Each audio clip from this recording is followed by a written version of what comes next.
আসসালামু আলাইকুম। আমি ধারাবাহিক 1000 ইংরেজি প্রশ্নের সমস্যার সমাধানে আজকে আমি 15তম ভিডিও নিয়ে হাজির হয়েছি ইনশাল্লাহ।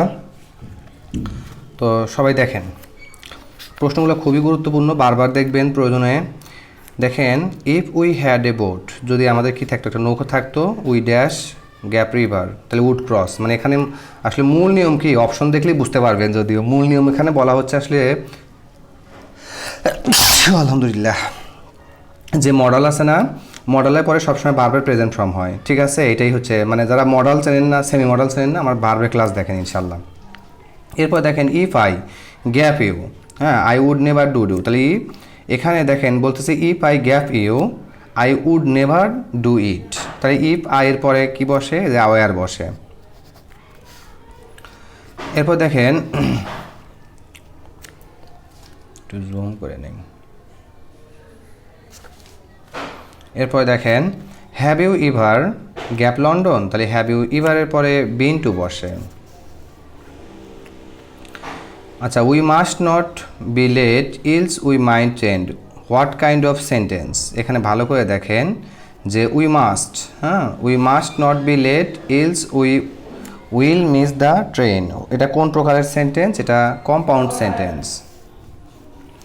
দো হি ইজ পোর, এটা কোন প্রকারের সেন্টেন্স? দেখেন এখানে লেখা আছে দো হি ইজ পোর, যদিও সে গরিব, হি ইজ অনেস্ট, সে সৎ, but it is the compound form of sentence. মানে বলতেছে এই সেন্টেন্সটা কম্পাউন্ড কি, তাহলে এটা কমপ্লেক্স সেন্টেন্স। দো অল দো থাকলে সেটা কমপ্লেক্স সেন্টেন্স। তাহলে যখন কমপ্লেক্স থেকে কম্পাউন্ড করতে হয়, দো অল দো যে সেন্টেন্স, মানে যে সেন্টেন্স দ্বারা দো এবং অল দো শুরু হয়, সেটা কমপ্লেক্স সেন্টেন্স। একে কম্পাউন্ড করার সময় দো অথবা অল দো তুলে দিতে হয়। আর এই যে কোমা আছে না, এই কোমার এখানে একটা বার দিলেই ভেজাল শেষ, কম্পাউন্ড হলো। যারা এই ট্রান্সফরমেশন সেন্টেন্স বুঝেন না, আমার ইউটিউবে ট্রান্সফরমেশন সেন্টেন্সের ভিডিওগুলো দেখেন, আপনি বুঝতে বাধ্য। আর স্যার কোনো কথা নাই, আপনি বুঝতে বাধ্য। তাহলে দেখেন, তাহলে দো he is poor he is honest, তার মানে কি, আমি কি বললাম যে দো অল দো উঠে যায়। দেখেন যেখানে লেখা আছে হি ইজ পোর, এই যে এখানে কোমার কাছে একটা বার দিছি, আবার হচ্ছে হি অনেস্ট। ঠিক আছে, এরপর দেখেন, what is the compound sentence of I saw him going to market. এটার কম্পাউন্ড কি হবে? এখানে কম্পাউন্ড আপনারা জানেন যে দুইটা সেন্টেন্স, দুইটা স্বাধীন ক্লজ বানাইতে হয় এবং মাঝে একটা অ্যান্ড বাট এগুলো নিয়ে আসতে হয়। তাহলে আই স হিম, এই যে দেখেন এখানে একটা অ্যান্ড দিছি, তারপরে হি ওয়াজ গোয়িং টু, অর্থাৎ দুইটা সাবজেক্ট দুইটা ভার্ব। আসলে এটা এমসিকিউ এভাবে বোঝানো সম্ভব না ভাই, আমার প্লিজ দেখেন, আপনাদের অনুরোধ থাকলো আপনার ট্রান্সফরমেশন সেন্টেন্সটা দেখেন, আমার ক্লাসগুলো দেখেন, যদি ভালো না লাগে, যদি না বুঝেন, তারপরে এসে এই ভিডিওতে আপনাকে এখানে একটা কমেন্ট করেন যে আপনার ভিডিও দেখছি তারপর আমি পারি না। আচ্ছা, এরপর দেখেন, ডু অর ডাই, এটা কোন সেন্টেন্স? দেখেন আমরা জানি যে সেন্টেন্সের মধ্যে অ্যান্ড, বাট, অর, দ্যাট এটা থাকলে সেটা কি কম্পাউন্ড সেন্টেন্স। তাহলে এটা কম্পাউন্ড সেন্টেন্স, যে অর আছে। এরপর দেখেন, attend the class, attend the class is example of, এটা কোন সেন্টেন্সের এক্সাম্পল? এটা হচ্ছে ইম্পারেটিভ সেন্টেন্স এক্সাম্পল। কারণ অ্যাটেন্ড দ্য ক্লাস, এই যে সেন্টেন্স, এটা নিয়ে আমি 10 মিনিটের একটা ভিডিও দিছি যে কিভাবে আপনি কোনো রকমের কোনো অর্থ না জেনে, কোনো অর্থই, আপনার একটা অর্থ জানতে হবে না, তারপর আপনি assertive, interrogative, imperative, objective, exclamatory sentence আপনি কীভাবে বুঝবেন, এই বিষয়ে আপনার ম্যাজিক সেন্টেন্স স্ট্রাকচার নামে একটা 10 মিনিটের ভিডিও আছে। ওই আমার প্লেলিস্ট থেকে 10 মিনিটের ভিডিও দেখার পরে আপনাকে দুনিয়ার, সারা পৃথিবীর কোনো সেন্টেন্স যদি আপনাকে আটকাইতে পারে, তারপরে আপনি আমাকে বলবেন যে ভাইয়া অথবা স্যার, আপনি যে ট্রিক্স শিখাই দিয়েছেন 5টা সেন্টেন্স চেনার কোনো অর্থ না জেনে, তারপর আমি সেন্টেন্স এখন চিনি না, আমাকে আপনি নক করবেন ইনশাল্লাহ। ঠিক আছে, আমি কথায় বিশ্বস্ত না, আমি কাজে বিশ্বস্ত। আপনি আমার প্লেলিস্ট থেকে প্লেলিস্টে গেলে আপনি বুঝতে পারবেন। তাহলে এই অ্যাটেন্ডটা কি? এটা অ্যাটেন্ডটা হচ্ছে যে ভার্ব দিয়ে শুরু হয়েছে, তাহলে যে সেন্টেন্স ভার্ব দিয়ে শুরু হয় সেটা ইম্পারেটিভ সেন্টেন্স হয়। নর্মালি এটা বলে দিলাম। আচ্ছা, এরপর দেখেন, his father is rich but simple is an example, এটা কোন সেন্টেন্স উদাহরণ বলতেছে? এটা কোন সেন্টেন্স? আমি আগেই বলছি সেন্টেন্সের মধ্যে যদি অ্যান্ড, বাট, অর, দ্যাট থাকে তাহলে সেটা কি কম্পাউন্ড সেন্টেন্স, তাহলে এটা কম্পাউন্ড সেন্টেন্স। এরপর দেখেন, if you read you will learn, this is example, এটা কোন প্রকারের সেন্টেন্স? দেখেন কমপ্লেক্স সেন্টেন্সে দুইটা সাবজেক্ট থাকে, অর্থাৎ দুইটা সাবজেক্ট থাকে, দুইটা ভার্ব থাকে। তাহলে এখন এইখানে মনে রাখবেন যে আপনাকে সহজভাবে বলে দিই, যদিও আপনি ট্রান্সফরমেশন সেন্টেন্সের ভিডিও অবশ্যই দেখবেন, আপনি অবশ্যই মনে রাখবেন যে এই যে কোমা আছে, কি থাকবে সেন্টেন্সের মধ্যে? কোমা আছে, আর যদি ইফ থাকে তাহলে এটা হচ্ছে কমপ্লেক্স সেন্টেন্স। তাহলে যে কোমা আর ইফ থাকার কারণে এটা হচ্ছে কমপ্লেক্স সেন্টেন্স। আচ্ছা, এরপর আছে কি, মে গড হেল্প ইউ, তাহলে এটা কোন প্রকারের সেন্টেন্স? আপনি ভাই শোনেন, মে অথবা লং কোনো সেন্টেন্স যদি মে অথবা লং দিয়ে শুরু হয় তার নাম এমনি অপটেটিভ সেন্টেন্স, এর নাম কি অপটেটিভ। ঠিক আছে, এই যে আমি সেন্টেন্স ম্যাজিক সেন্টেন্স স্ট্রাকচারটা একটু দেখবেন একটু। ঠিক আছে, তাহলে মে আর লং দিয়ে শুরু হলে এটা কোন সেন্টেন্স? Optative sentence. আশা করি বুঝতে পারছেন। এরপরে দেখেন, এই দেখেন যে অপটেটিভ সেন্টেন্স ছিল। তো এরপরে দেখেন he tried his best, what will be the negative form of the sentence?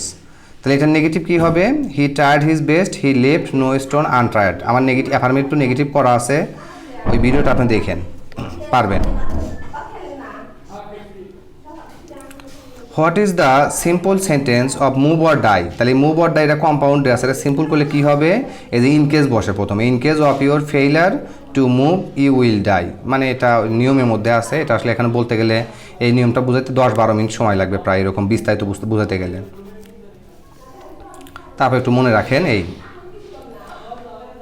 I went there to seek a job, the compound from this sentence, মানে এই সেন্টেন্সকে কম্পাউন্ড করতে হবে। তার মানে অবশ্যই আমাকে কি বসাইতে হবে? অ্যান্ড বাট নিয়ে আসতে হবে, তাই না? তাহলে 1-2টা স্বাধীন ক্লজ লাগবে। তাহলে আই ওয়েন্ট দেয়ার, এই টুর কাছে একটা অ্যান্ড দিলাম, তারপর শাউট এ জব, মানে এটা ভিতরি ফর্ম করে দিলাম। ঠিক আছে, এই এরপর দেখেন cricket is an exciting game, এটা এক্সক্লেমেটরি সেন্টেন্স কী হবে? আপনি ভাই এই অ্যাসার্টিভ থেকে এক্সক্লেমেটরি অথবা এক্সক্লেমেটরি থেকে অ্যাসার্টিভ, একবার ম্যাজিক্যাল, কোনো রকমের কোনো অর্থ কোনো রুল না জেনেও যে অ্যাসার্টিভ থেকে এক্সক্লেমেটরি বা এক্সক্লেমেটরি থেকে অ্যাসার্টিভ করা যায়, তার নিনজা টেকনিক আমি আমার চ্যানেলের মধ্যে দিয়ে রাখছি। আপনি শুধু লেখেন যে অ্যাসার্টিভ থেকে এক্সক্লেমেটরি সিএম স্যার অথবা সিএম এডুকেশন, আর কিছু লেখা লাগবে না, চলে আসবে ভিডিও।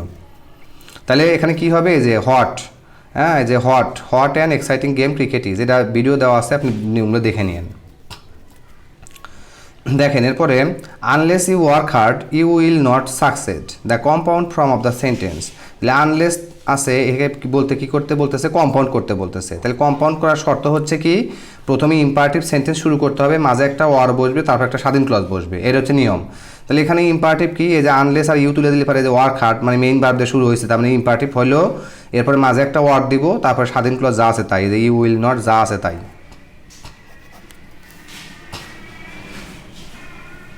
বুঝতে পারছেন তাহলে কি বললাম নিয়মটা? এরপর দেখেন you must work hard for success, এটাকে কম্পাউন্ড করতে বলতেছে। তাহলে কম্পাউন্ড করলে এটা কী হবে আমাকে বলেন তো? তাহলে কম্পাউন্ড করার সময় নিয়ম কি? প্রথমে ইম্পারেটিভ করতে হবে, তারপরে স্বাধীন ক্লজ যা আছে তাই। তাহলে ইম্পারেটিভ কোনটা? যে ইউ আর মাস্ট তুলে দিলে এদের, কারণ ইম্পারেটিভ সেন্টেন্স ভার্ব দিয়ে শুরু হয়। তাহলে এই বাকি you must work hard, verb কোনটা? ভার্ব হচ্ছে কি? এই যে ওয়ার্ক হার্ড ভার্ব না? তাহলে যে ভার্ব দিয়ে শুরু হয়েছে, মাঝে একটা অ্যান্ড বসবে, তারপরে স্বাধীন ক্লজ যা আছে তাই, এই যে ইউ উইল সাকসেস। এগুলো ভিডিও দেওয়া আছে, আসলে এভাবে এমসিকিউতে বোঝানো যায় না, আপনি একটু দেখেন, এগুলো দেখে নেন, যারা বোঝেন না তারা একটু দেখে নেন, এই চোখ বুলাই নেন। A simple sentence consist of, মানে a simple sentence consist of, মানে একটা বলতেছে একটা সরল বাক্য কীভাবে গঠিত হয়। তো একটা সরল বাক্যে একটা ক্লজ থাকে, একটা ক্লজ মানে কি? একটা ওয়ান ক্লজ মানে একটা সাবজেক্ট একটা ভার্ব থাকে, এই আর কিছু না। I wish you success in life, what type of sentence? I wish, তাহলে উইশ থাকলে এটা অপটেটিভ সেন্টেন্স। ঠিক আছে, আশা করি বুঝতে পারছেন। পরবর্তী ভিডিওর জন্য স্বাগতম। আসসালামু আলাইকুম ওয়া রাহমাতুল্লাহি ওয়া বারাকাতুহু।